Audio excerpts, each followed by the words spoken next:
যাও যাও লি যাও।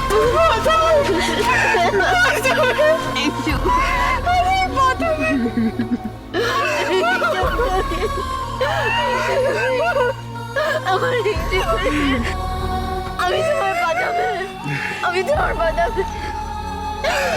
এখন জানতে পারি আমি তোমার বাবাকে তোমাকে মা কেন ডাকতাম। সেই ছোটবেলার জবটা তুমি আজ করছো।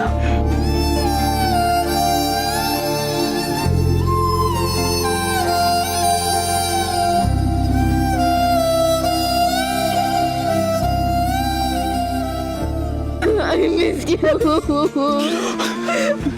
I miss you so much.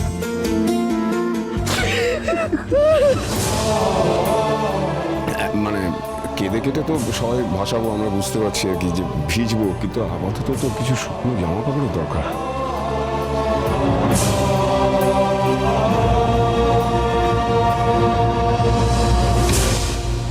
ডাক্তারবাবু ঠিকই বলেছিলেন, দীপা আর জয়ী সবে সুস্থ হয়ে উঠলো। এখন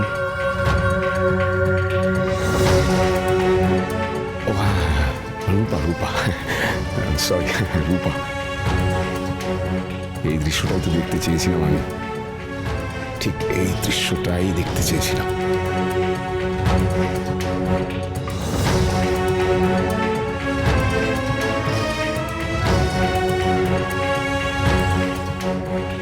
কেঁদে কেঁদে যদি ঠান্ডা লেগে যায় না, তখন থেকে ঠান্ডা লাগবে করছিস কেন? জানা একটু শুকনো কাপড়ের ব্যবস্থা কর না। আপনি না বড় গুন্ডা হতে পারেন, আমার মাও কিন্তু কম গুন্ডা নয়, গুন্ডি নয়। দাঁড়িয়ে হাসছিস কি? যা কাপড় দেখছি।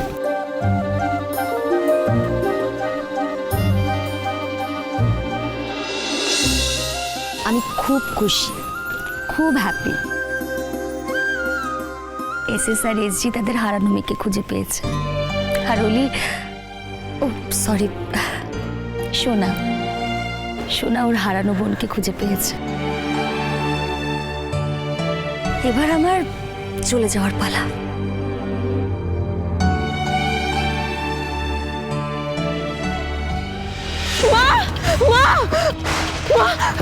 জয় জয় জয়,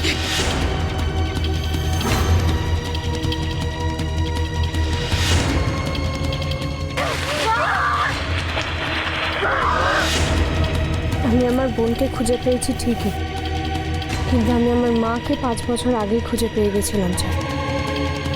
আমি ফিরে পেয়েছি, আমাদের কাছে সব ফিরে এসেছে।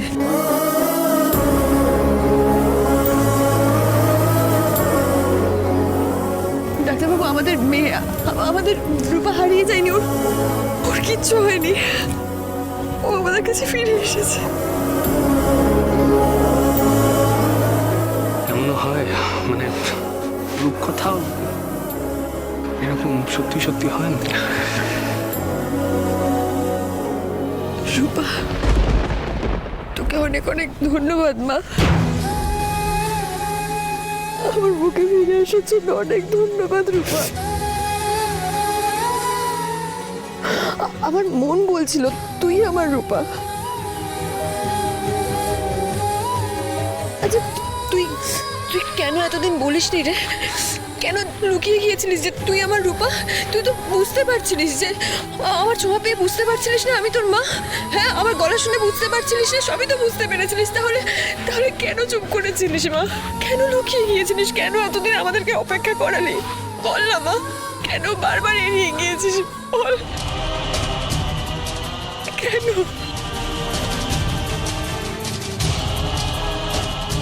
আমি তোকে ঠিক চেনেছিলাম, তাই না? আমি প্রথম দিন তোকে দেখা মাত্রই বুঝতে পেরেছিলাম তুই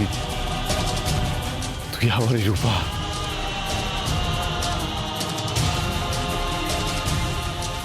তোর বাবা তোর এতবার কাছে গেছে, একবারও ইচ্ছা করলো না যে বাবার কাছে যাই, বাবাকে একবার জড়িয়ে ধরি। তুই কি করে পারলি রে আমার কাছে না এসে থাকতে?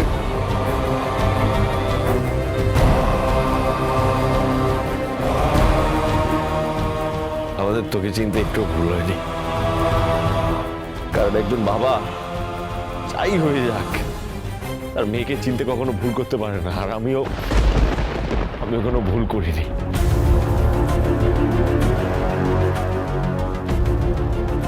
আমি মানলাম তুই তোর বাবার উপর রাগ করেছিলিস, তুই তোর মাকে কেন বলিসনি? হ্যাঁ বল। সাক্ষ্য স্যার, মাসিমা, আপনারা সব জানতেন তাই না? আমি গতকালই জেনেছি। আমি আগেই জানতাম, কিন্তু রূপা আমাকে বলতে বারণ করেছিল বলে বলিনি। আজকে বলতে বললো যখন তোমার জীবন মরণ সমস্যা। রূপা, তুই তুই কেন বলিসনি মা?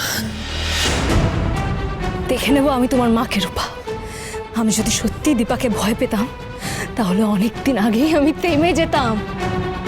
বল বল, কেন বলিসনি তুই এতদিন? বল, কেন বলিসনি? আমি তোমার নাম করে এই সুন্দর মোমেন্টটাকে খারাপ করব না পচা আন্টি। আগে আমি মা বাবাকে পাওয়ার আনন্দটা পেয়ে নিই, তারপরে মা তোমাকে জমিন বাড়ি দেখাবে। আমার মা যে ঠিক হয়ে গেছে এখন। আমার দিকে তো কেউ দেখছেই না। কোথায় যাচ্ছ তুমি? আজকেও কিসের রাগ তোর? এত রাগ কিসের তোর? তুই আজকের দিনও রাগ করে থাকবি?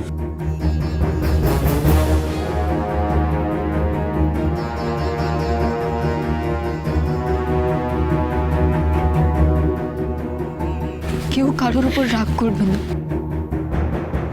আমি বাবার উপর রাগ করে চলে গেছিলাম, আর তুমি মার উপর। কিন্তু আমরা কেউ কাউকে আর ভুল বুঝবো না, আর এরকম করবো না। ওকে?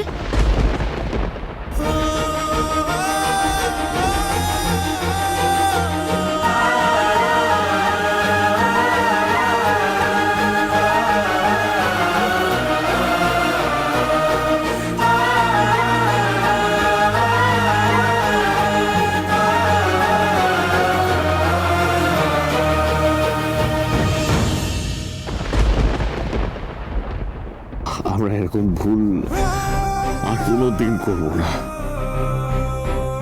আমার মনে হয় আমি যদি 5টা বছর আবার ফিরিয়ে আনতে পারতাম তাহলে হয়তো খুব ভালো হতো, কিন্তু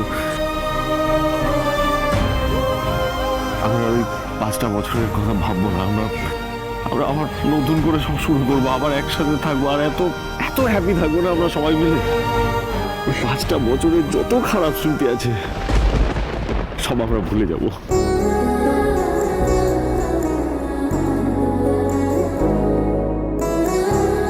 আমরা সব ভুলে যাব। না না, সেটা আমি চাই না। এই 5টা বছর আমি ভুলে যেতে চাই না। তাহলে তো আমি জানতেই পারতাম না যে রক্তের সম্পর্কের বাইরে কেউ কাউকে এতটা ভালোবাসতে পারে।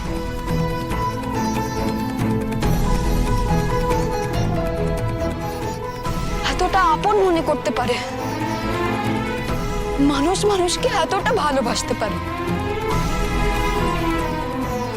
আমি এই 5টা বছর ভুলে যেতে চাই না, ভুলে যাব না। ও কি আমার কথা বলছে?